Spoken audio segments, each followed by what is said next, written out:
সৃষ্টি কৰিব খুজিছে সি সঁচাকৈ গৰিহণাযোগ্য। আজি বাস্কাৰ কাৰাগাৰৰ সন্মুখত যি ঘটনা ঘটিছে সি সঁচাকৈয়ে অত্যন্ত দুখজনক আৰু আমি সকলোৱে অত্যন্ত মনো কষ্ট পাইছোঁ।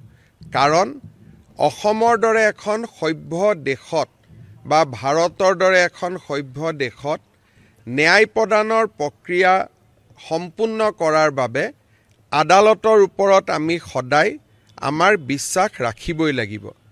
মহাত্মা গান্ধীৰ মৃত্যুৰ পিছতো ন্যায়ৰ প্ৰক্ৰিয়া হৈছিলে আৰু নাথুৰাম গডছেক শাস্তি দিবলৈও তেতিয়াও ন্যায়ালয়ে এবছৰৰ পৰা 2 বছৰ সময় লৈছিলে।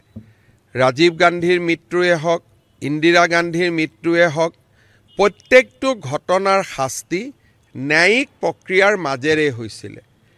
আজি ৰাজনৈতিক দলসমূহে ৰাইজক, সাধাৰণ ৰাইজক যি সঁচাই জুবিনক প্ৰাণ ভৰি ভাল পায়, জুবিনক প্ৰাণৰ শিল্পী, জুবিনক আপোন বুলি ভাবে, আমাৰ দৰে অসংখ্য যি জুবিনৰ অনুৰাগী তেওঁলোকক উত্তেজিত কৰাৰ বাবে যি প্ৰচেষ্টা, মই ভাবোঁ যে ই সঁচাকৈয়ে অসমৰ স্বাৰ্থত নহয়, ই বহু দিনলৈ অসমক ক্ষতি কৰিব।